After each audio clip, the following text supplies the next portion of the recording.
Bismillahirrahmanirrahim. Assalamualaikum warahmatullahi wabarakatuh. Jumpa lagi dengan saya di Abil Maiwa Channel. Jadi teman-teman, pada video kali ini kembali lagi kami akan berbagi sebuah video informasi terkait rekrutmen guru P3K yang perlu dievaluasi.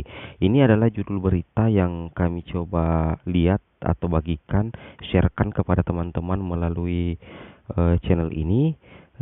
Sumbernya dari Kompas ID teman-teman ya, sumbernya dari kompas.id. Di sini dikatakan bahwasanya banyak pihak yang menyayangkan kebijakan rekrutmen guru aparatur sipil negara berstatus pegawai dengan perjanjian kerja atau P3K tahap kedua yang tidak diperhitungkan dampaknya bagi sekolah swasta. Seperti itu ya. Nah, sekarang kita bisa langsung cek di sini ada foto Mas Nadiem dalam ruangan memberikan semangat kepada teman-teman guru honorer ya, atau memantau pelaksanaan tes ASN P3K yang diikuti guru honorer di sekolah negeri di Solo ya, seperti itu. Nah, di sini dikatakan di salah satu media elektronik Jakarta Kompas, di sini dikatakan bahwasanya rekrutmen guru aparatur sipil negara berstatus pegawai pemerintah dengan perjanjian kerja atau di P3K dinilai kebablasan dan tidak fokus pada penyelesaian masalah guru honorer di sekolah negeri.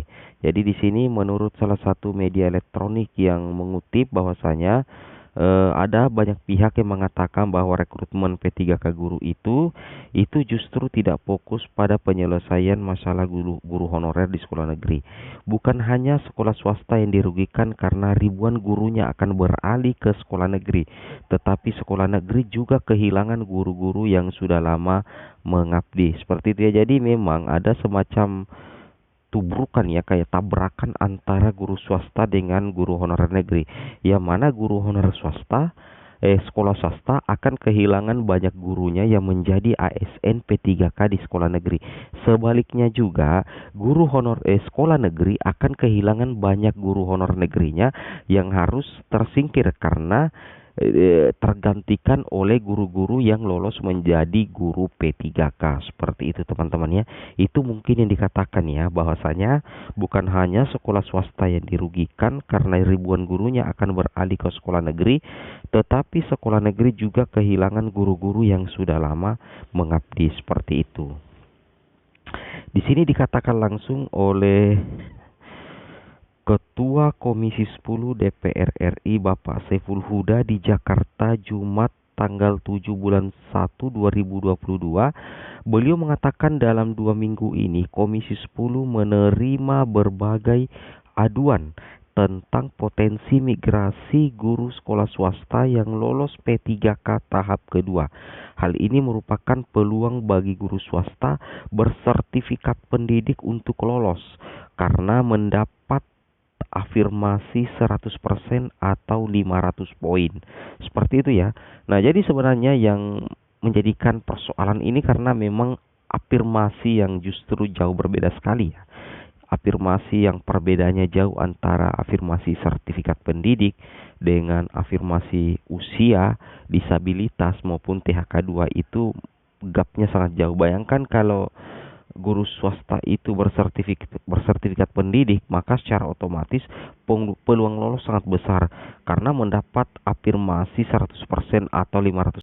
Begitu juga guru honorer negeri yang memiliki sertifikat pendidik sama dengan guru swasta akan berpeluang besar lolos menjadi ASN P3K karena mendapatkan 500 poin di kompetensi teknis. Itu yang sangat susah dicapai. 500 poin itu sangat susah dicapai oleh teman-teman guru honorer yang tidak memiliki sertifikat pendidik. Seperti itu ya, itu.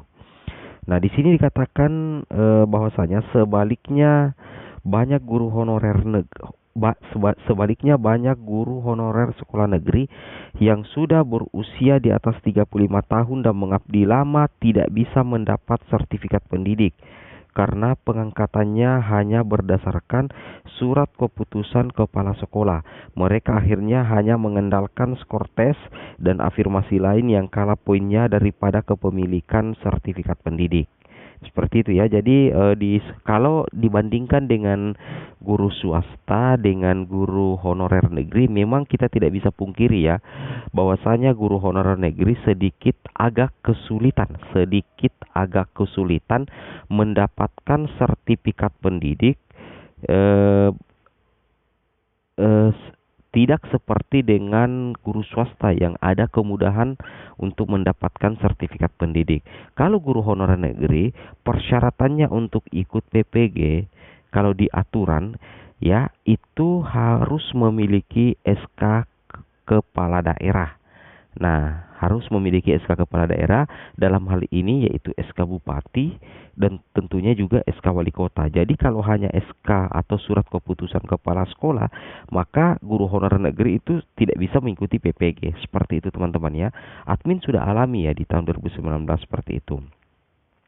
Kemudian kalau guru swasta itu hanya butuh SK tetap yayasan ya, itu sudah bisa ikut PPG teman-teman ya. Jadi memang ada perbedaan jauh antara guru honorer negeri dengan guru honorer swasta terkait kemudahan mendapatkan sertifikat pendidik. Ya, di sini dikatakan ya, banyak guru honorer sekolah negeri yang sudah berusia 35 tahun dan mengabdi lama tidak bisa mendapat sertifikat pendidik karena pengangkatannya hanya berdasarkan surat keputusan kepala sekolah. Nah, seperti itu salah satu penyebabnya juga ya.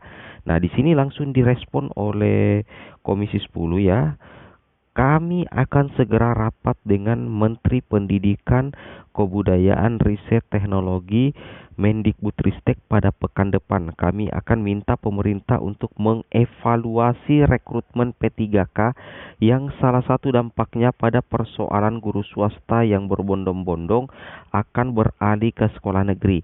Kebijakan pemerintah terkait rekrutmen guru P3K ini tambal sulam, tujuan untuk menyelesaikan guru honorer sekolah negeri jadi tidak tercapai tapi malah menimbulkan masalah baru, migrasi guru swasta ke sekolah negeri. Ya, ini yang harus sebenarnya diperhatikan oleh Kemendikbud ya.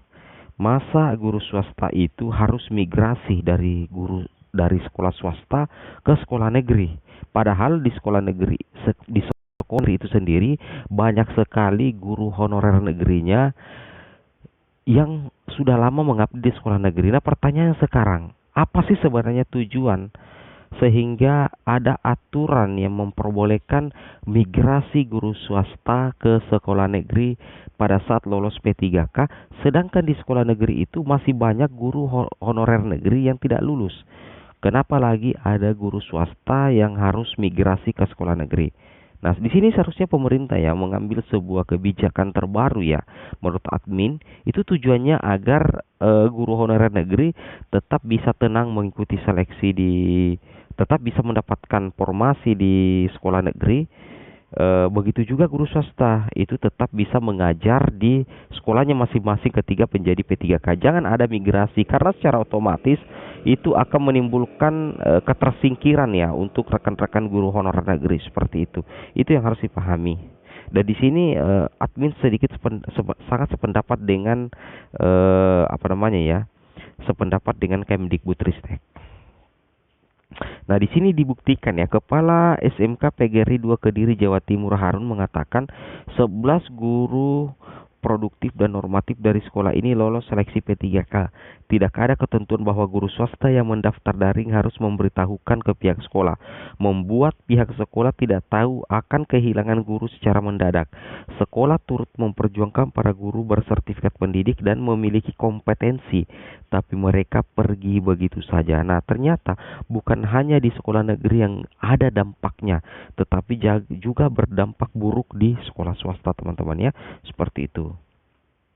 Nah, di sini dikatakan oleh Pak Harun, kami sempat bingung untuk mencari guru pengganti.